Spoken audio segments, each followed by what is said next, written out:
आपण पाहतोय business mathematics and statistics या विषयातील पुढील टॉपिकचं नाव आहे ॲन्युटीज. विद्यार्थी मित्रांनो, आपण या ॲन्युटीच्या संदर्भात थेरी, मल्टिपल चॉईस क्वेश्चन्स आणि प्रॉब्लेम या 3 प्रकारची माहिती पाहणार आहोत. विद्यार्थी मित्रांनो, मी प्राचार्य डॉक्टर किशोर जगताप. माझ्या या यूट्यूब चॅनलमध्ये आपणा सर्वांचं स्वागत. विद्यार्थी मित्रांनो, व्हिडिओ आवडला तर निश्चितपणे लाईक करा. आपल्या सर्व विद्यार्थी मित्रांना तो शेअर करा आणि ज्यांनी अजूनपर्यंत चॅनलला सबस्क्राईब केलं नसेल त्यांनी त्वरित चॅनलला सबस्क्राईब करून त्यासमोरील बेल बटन प्रेस करा, म्हणजे येणाऱ्या प्रत्येक व्हिडिओचे नोटिफिकेशन तुम्हाला प्राप्त होऊ शकेल. तर चला पाहूया ॲन्युटी या घटकाविषयीची माहिती. एकंदरीत ॲन्युटीमध्ये आपण काय पाहणार आहोत? ॲन्युटीचं मिनिंग, ऑर्डिनरी ॲन्युटी, सिंपल ॲन्युटी आणि सिंकिंग फंड या स्वरूपामध्ये आपण पूर्णतः थेरॉटिकल भाग या घटकाचा अभ्यासणार आहोत. ॲन्युटी introduction. We will discuss how you can do just that by making a series of regular payment over many years to accumulate the money that you will need. This type of investment is called as annuity. ॲन्युटीचं meaning या ठिकाणी दिलेलं आहे. त्यामध्ये असं म्हटलेलं आहे की तुम्ही जे रेग्युलर पेमेंट अनेक वर्ष त्या ठिकाणी करणार आहे त्याची जी सेरी आहे त्या सिरीजना एकंदरीत जी रक्कम होणार आहे, जी ॲक्युमुलेट रक्कम किंवा अमाऊंट होणार आहे त्याला आपण ॲन्युटी असं म्हणतो. An annuity is an interest bearing account into which we make a series of payment of the same size. Second elements आपण पाहतोय period of annuity. That is, an annuity is a fixed sum paid at a regular interval under certain conditions. The interval may be either a year or half year or quarter year or a month is called a period of annuity.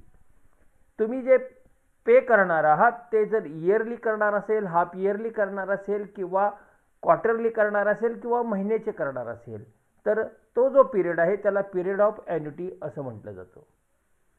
तिसरा element आहे present value of annuity. The amount of loan is called present value of annuity.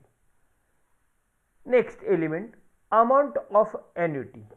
The present value is repaid along with compound interest is called amount of the annuity, की ज्याला आपण A असं म्हणतो. Next element simple annuity. Annuities which have same payment and compounding period are called simple annuity. In short, when payments are equal, the annuity is called simple annuity. Next, ordinary annuity. Annuities whose payment are made at the end of the every compounding period are called an ordinary annuity. It is also called as immediate annuity. Next, annuity due. An annuity whose payment is made at the beginning of every compounding period is called annuity due. Next, equated monthly installment, that is EMI. आपण loan घेतल्यानंतर आपल्याला 5 वर्षासाठी जर loan घेतलेला असेल तर आपल्याला तिथे पहा, एक तर 5 वर्षात ती रक्कम परत करायची विथ इंटरेस्ट. मग ती रक्कम तुम्ही महिन्याला इन्स्टॉलमेंटमध्ये भरता, हप्त्याच्या स्वरूपात 6 महिन्याने भरता, वर्षाने भरता, तर त्या हप्त्याला म्हणतो आपण EMI इन्स्टॉलमेंट. उदाहरणार्थ एखादी कार खरेदी केलेली असेल, 10 लाखाची कार खरेदी केलेली आहे, लोन बँकेचं घेतलं तर नॅचरली 10 वर्षामध्ये आपल्याला ती 10 लाखाची रक्कम बँकेला विथ इंटरेस्ट परत करायची, तर बँक तुम्हाला एक विशिष्ट हप्ता ठरवून देते, त्याला आपण म्हणतो EMI. Next, sinking funds. If you want to save regularly to have a fixed amount available in future, जर तुम्ही त्या ठिकाणी रेग्युलर एखादी विशिष्ट अमाऊंट, फिक्स अमाऊंट जर त्या ठिकाणी सेव्ह करत असाल, बचत करत असाल की एखादी वस्तू फ्युचरमध्ये घ्यायची आहे. उदाहरणार्थ आपण नेहमी असं विचारात घेतो की दिवाळीला मला ही एक वस्तू घ्यायची आहे, एक 10,000ची घ्यायची, 10 महिने राहिलेत, मग मी 1,000 रुपये बाजूला काढून ठेवीन की 10 महिन्यामध्ये मला ती रक्कम म्हणजे 10,000 उपलब्ध होऊ शकेल. त्याला आपण म्हणतो sinking fund. For example, you may want to save ₹1,20,000 to travel to Bangkok in 2 years. 2 वर्षांनी मला बँकॉकला जायचं आहे, खर्च येणार आहे 1,20,000. मी त्या ठिकाणी काय करतोय, ते सेव्ह करून ठेवणार आहे. The question is how much should you save each month to accomplish with. मग ही 2 वर्षानंतर 1,20,000 इतकी रक्कम होण्यासाठी मला दरमहा किती रक्कम बाजूला काढून ठेवावी लागेल. 2 वर्ष म्हणजे 24 महिने, आणि 24 महिन्यानंतर जर आपण तो विचारात घेतला तर आपल्या लक्षात येईल काय की 1,02,000 भागिले 24 केलं की दर महिन्याची रक्कम तुम्हाला प्राप्त होऊ शकेल. You could estimate the account that you establish for your deposit is called as sinking fund. म्हणून हे जे काही रक्कम आहे ती तुम्ही बाजूला जर काढून ठेवत असेल एखाद्या अकाउंटमध्ये तर त्याला आपण सिंकिंग फंड असं म्हणतो. You could estimate the amount to save each month by simple dividing ₹2,40,000 by 24 months to get per month, that is 10,000 per month. Because your estimated ignores the interest that your deposit will generate. The actual amount you will need to put aside each month in somewhat else. So, sinking fund is a special type of annuity. मगाशी तुम्हाला सांगितलं की 10 महिन्यामध्ये मला एक वस्तू खरेदी करायची आणि तिची 10,000 रुपये किंमत आहे, तर मला प्रत्येक महिन्याला किती घ्यावी लागेल, बाजूला काढून ठेवावी लागेल, तर 1,000 रुपये. म्हणजे काय केलं, 10,000ला भागिले 10 केलं की 1,000 आले. ती मी बाजूला काढून जर एका विशिष्ट अकाउंटमध्ये जमा करत असेल तर त्याला म्हणतो आपण sinking fund. Future value of annuity, त्यालाच दुसरं नाव आहे amount of an annuity. Amount of an annuity is the total of all the installment left unpaid together with the compound interest of each payment for the period it remains unpaid. That is the future value of annuity is the amount in the account including interest after making all payments. Amount of annuity is calculated by using following formula. आता formula तुम्हाला दिलेला आहे पहा. A is equal to x upon I into bracket 1 plus I raised to n minus 1. आता हे A काय आहे, where A is amount of annuity. X means yearly annuity or periodic installment, जे तुम्ही महिन्याला, क्वार्टरली, हाफ इयरली, इयरली भरता ते. N means number of installments. I means rate of interest per rupees per annum. ह्या सर्व रकमा जर तुम्हाला दिल्या असेल तर तुम्हाला निश्चित ॲन्युटीची अमाऊंट कॅल्क्युलेट करता येईल. विद्यार्थी मित्रांनो, फॉर्म्युला पाठ करा, समजून घ्या, आकलन करा आणि लक्षात ठेवा.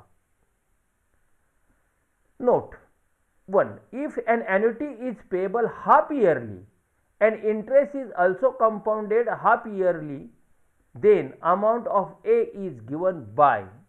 आता इथे हाफ इयरली आहे. अगोदर आपण उदाहरण पाहिलं ते फॉर्म्युला जो पाहिला तो इयरली, हाफ इयरली, त्यामुळे इथे प्रत्येक जागेवर तुम्हाला ॲडिशन 2 दिसतील आणि म्हणून आपल्याला असं म्हणता येईल काय, A is equal to 2x upon I into bracket 1 plus I divided by 2 raised to 2n minus 1. हा तुमचा फॉर्म्युला त्या ठिकाणी तयार झालेला आहे. सेकंड म्हणजे note 1. If an annuity is payable half yearly and interest is also compounded half yearly, then the amount of annuity means A, that is future value, is given by. A is equal to, formula आपला काय होता, x divided bye I होता, 2 नव्हता तिथे, 1 plus I raise to 2n minus 1. बरोबर आहे. आता तुम्हाला इथे एक भाग लक्षात येईल आणि ते म्हणजे हा फॉर्म्युला जो आत्ता आपण पाहिला तो ॲन्युअली होता. आता हाफ इयरली असल्यामुळे प्रत्येक जाग्यावर टू हा आकडा तुम्हाला त्या ठिकाणी दिसून येईल. A is equal to 2x half yearly आहे म्हणून divided by I into bracket 1 plus I divided by 2 raise to N होता, आता हाफ इयरली म्हणून 2n मायनस 1. सेम क्वार्टरली जर असेल तर 2च्या ऐवजी 4 येईल तिथे पहा. If an annuity is payable quarterly and interest is also compounded quarterly, then the amount of A is given by A is equal to वर 2x होता, इथे 4x आहे कारण क्वार्टरली वर half yearly divided by I into bracket 1 plus I divided by 4 वर 2 होता half yearly, इथे quarterly आहे म्हणून 4 रेस टू वर 2n होता हाफ इयरली, इथे क्वार्टरली आहे म्हणून 4n मायनस 1. म्हणजेच आपला ॲन्युटीचा फॉर्म्युला आहे A is equal to x divided by I into bracket 1 plus I raise to N minus 1. हा कॉमन फॉर्म्युला इयरलीचा. हाफ इयरली 2, क्वार्टरली 4 एवढं फक्त ॲडिशन त्यामध्ये आहे. Present value of annuity. आता आपण फ्युचर व्हॅल्यू झाली, आता प्रेझेंट व्हॅल्यू पाहतो. Present value of annuity is the sum of the present value of all payments or installments made at a successive annuity period. The present value P of an annuity X to continue for number of years, that is n years, is given by.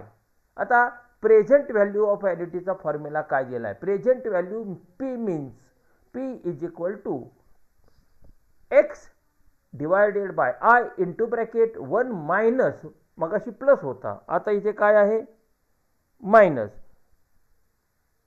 Into bracket 1 plus I raise to minus 9 minus n. म्हणजेच तुम्हाला या ठिकाणी लक्षात येईल की आपल्याला formula पाहताना P is equal to x divided by I into bracket 1 minus into bracket B. Present value of annuity. Present value of annuity is the sum of the present value of all payments or installments made at a successive annuity period. किती तुम्ही instalment किंवा payment केलेला आहे त्या annuity period मध्ये. The present value means P of an annuity X to continue for n years is given by. Formula दिलेला आहे present value P is equal to X divided by I into bracket 1 minus into bracket 1 plus I raise to minus n. हा formula where P means काय present value of annuity, X means yearly annuity for periodic instalment, n means number of instalments and I for rate of interest per rupees per annum. म्हणजे पाठीमागे जे फॉर्म्युले पाहिले त्याच धर्तीवर हे annually झालेलं आहे. Note 1. The present value P of the annuity X is payable half yearly. मग असे आपण पाहिलं तो इयरली, आता हाफ इयरली म्हणून 2 आलेले पहा.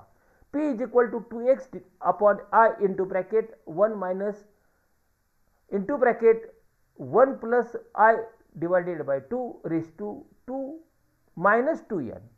आणि क्वार्टरली असल्यामुळे 2च्या ऐवजी 4. The present value P of annuity X is payable quarterly.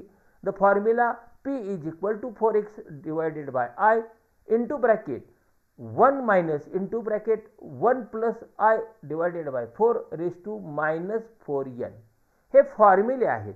म्हणजे ज्यावेळेस ॲन्युअली असेल त्यावेळेस हे 2 येणार नाही, हाफ इयरली असेल तर 2 येईल, क्वार्टरली असेल तर 4 येईल. आता एक्झाम्पल आपण त्या ठिकाणी काय पाहणार आहोत. Example 1. Future value or amount of annuity आपल्याला कॅल्क्युलेट करायची या प्रॉब्लेममध्ये. Find out the amount of ordinary annuity of rupees 2500 per year payable for 5 years of 6% per ANM.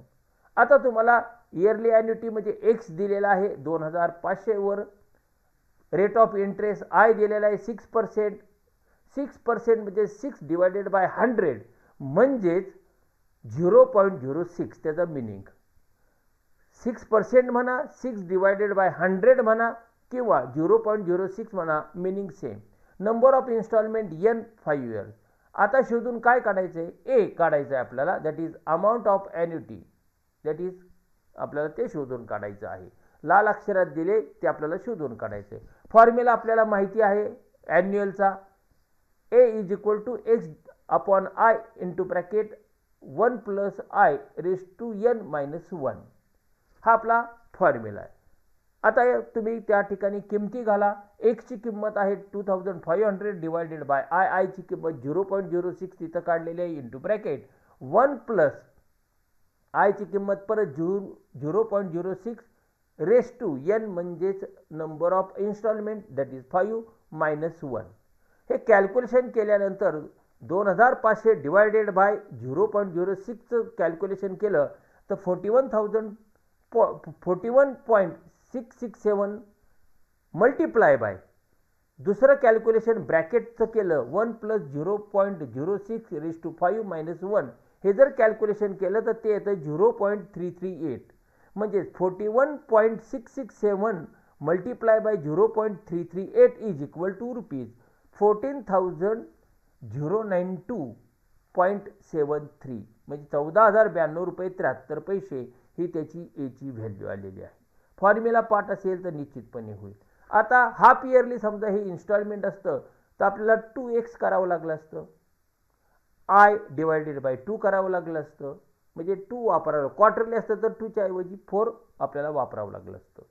Example 2, future value or amount of annuity same आपण शोधून काढतोय. Find out amount of the immediate annuity म्हणजेच ordinary annuity. Ordinary आणि immediate शब्द एकच आहे. Of rupees 5000 per year payable for 8 years of 8% per annum. Solution पहा. तुम्हाला ए शोधून काढायचा आहे अमाउंट ऑफ ॲन्युटी. एक्स प्रॉब्लेममध्ये दिलेला आहे yearly annuity 5000, rate of interest I दिलेला आहे 8% म्हणजेच 0.08, N mean number of instalment 8 years.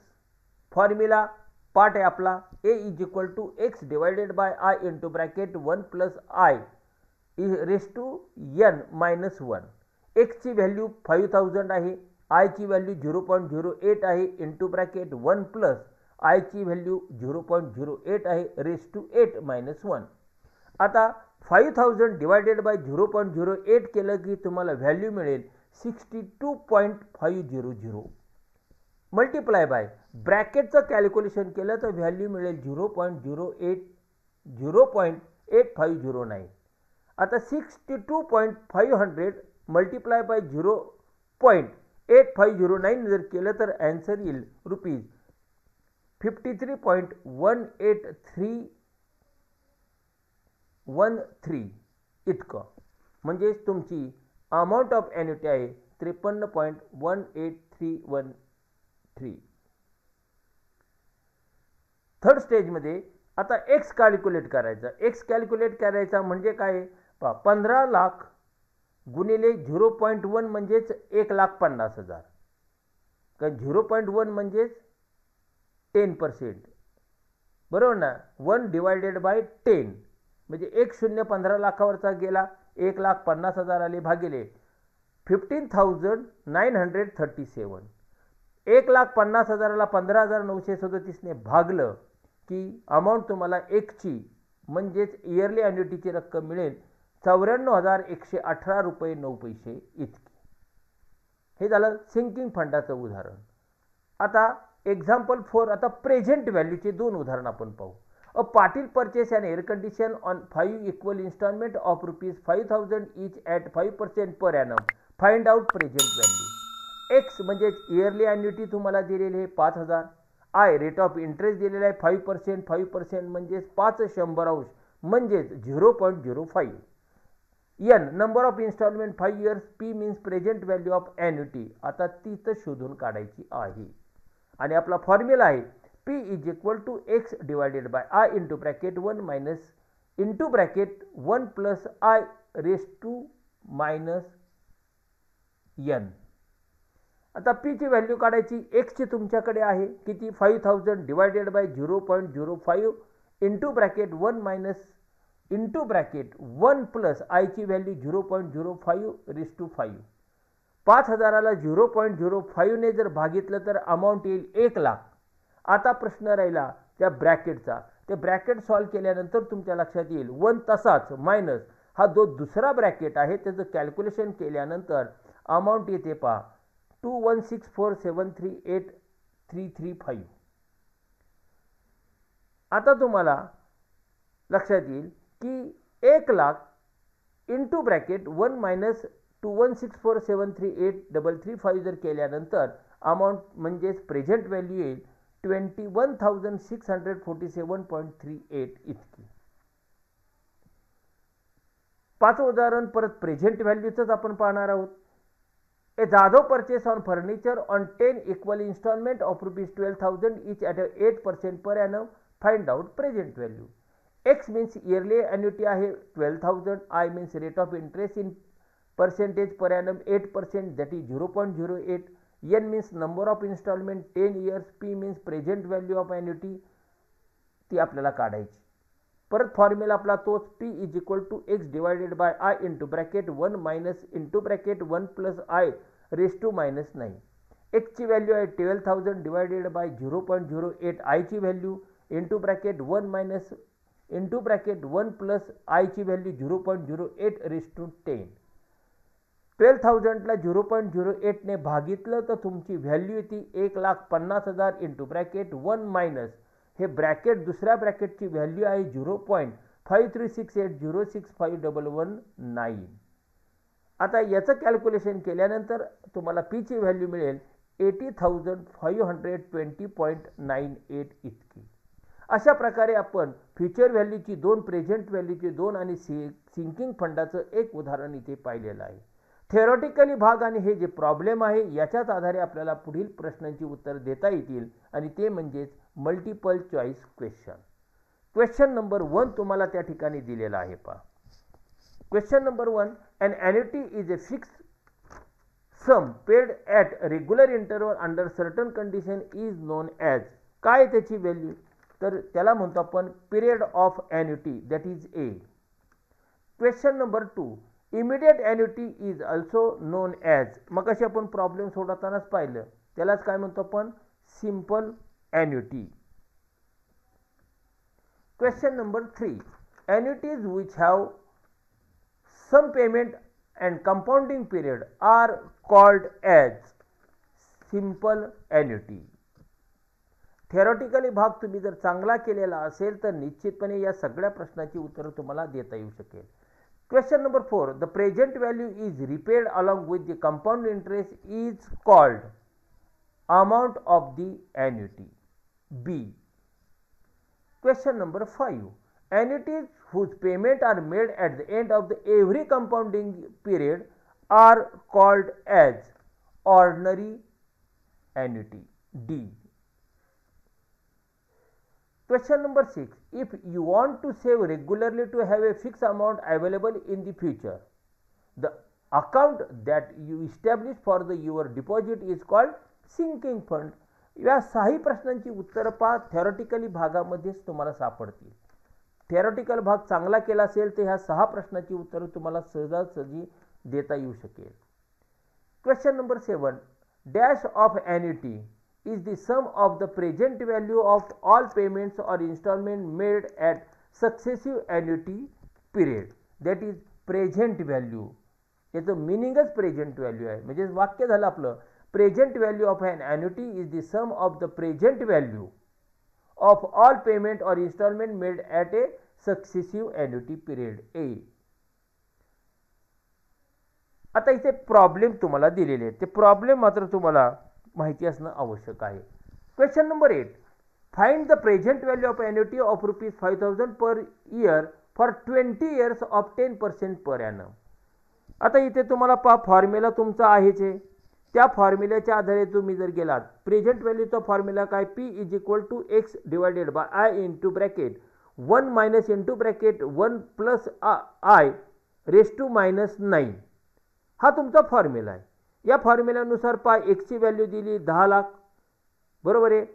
आयची व्हॅल्यू तुम्हाला त्या ठिकाणी दिलेली आहे 0.005 into bracket 1 minus into bracket 1 plus 0.005 raise to -20.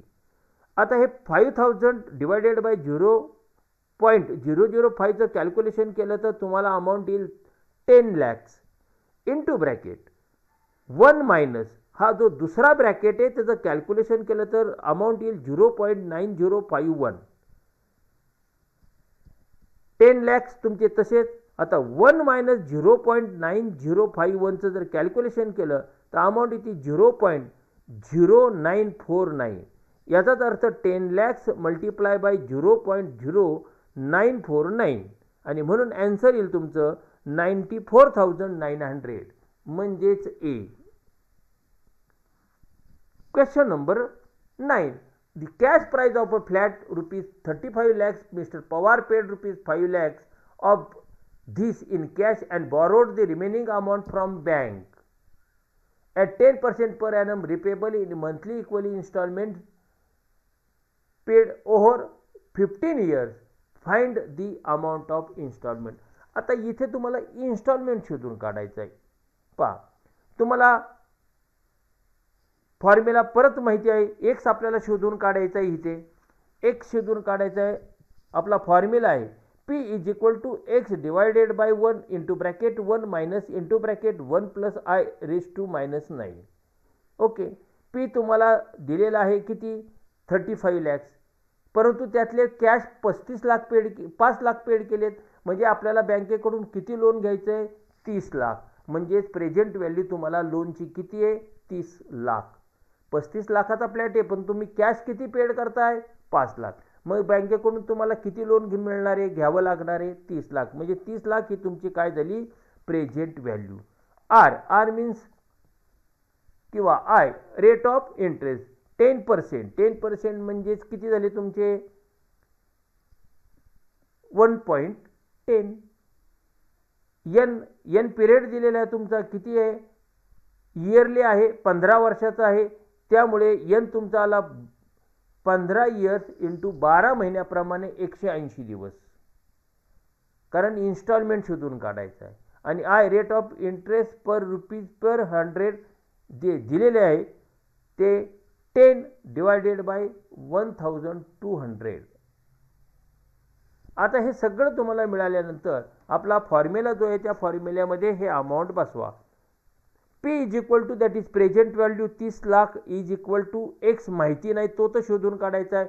X divided by 10.1200 into bracket 1 minus into bracket 1 plus 10 upon 1200 raise to -180 is equal to 30 lakhs is equal to 120 multiply by into bracket 1 minus 1.0083 raise to 180 is equal to 120 multiply by 1 minus आता ते bracket जे आहे ना 1.0083 raise to 180चं value 0.2259 is equal to 120 multiply by 1 minus 0.2259 आहे ना ते minus करा 1 मधून म्हणजेच रक्कम तुमची येईल 0.7741 म्हणजे 120 मल्टिप्लाय बाय 0.7741.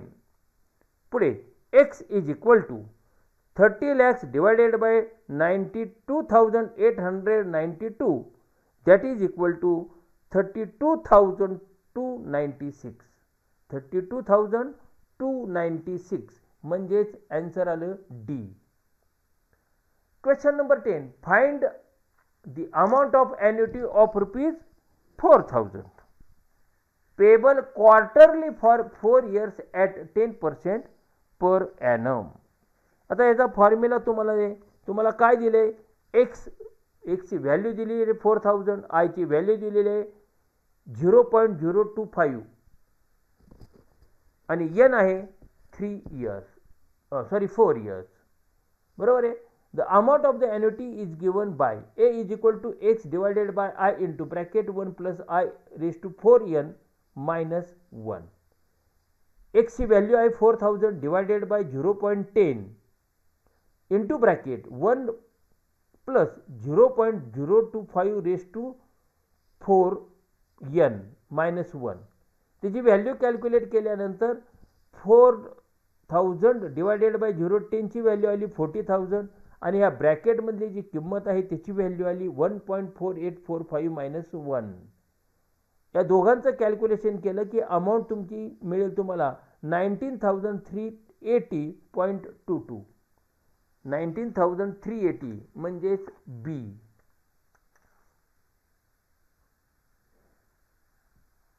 विद्यार्थी मित्रांनो, हा आपण पूर्णतः ॲन्युटीचा भाग पाहिलेला आहे. या ॲन्युटीमध्ये सिंकिंग फंड असेल, प्रेझेंट व्हॅल्यू असेल, फ्युचर व्हॅल्यू असेल, हा सगळा भाग आपण पाहिल्यानंतर आपल्याला पुढील टॉपिकमध्ये पाहायचं आहे ते equated monthly instalment that is EMI या संबंधातली माहिती. विद्यार्थी मित्रांनो, जर व्हिडिओ आवडला तर व्हिडिओला लाईक करा. सर्व विद्यार्थी मित्रांना हा व्हिडिओ शेअर करा. ज्यांनी अजूनपर्यंत चॅनलला सबस्क्राईब केलं नसेल त्यांनी त्वरित चॅनलला सबस्क्राईब करून त्यासमोरील बेल बटन प्रेस करा, म्हणजे येणाऱ्या व्हिडिओचे नोटिफिकेशन तुम्हाला प्राप्त होऊ शकेल. विद्यार्थी मित्रांनो, माझी वेबसाईट आहे, इंस्टाग्राम आहे, फेसबुक आहे, व्हॉट्सअप आहे. याच्या लिंक या डिस्क्रिप्शन बॉक्समध्ये दिलेल्या आहेत. त्याचप्रमाणे माझा ईमेल ID दिलेला आहे. त्यावर तुम्ही तुमचे कमेंट्स मांडू शकता. तुमचे मत काय असेल ते निश्चितपणे कळवा. तर पुढील भागामध्ये आपण पाहतो EMI या संबंधातली माहिती. धन्यवाद.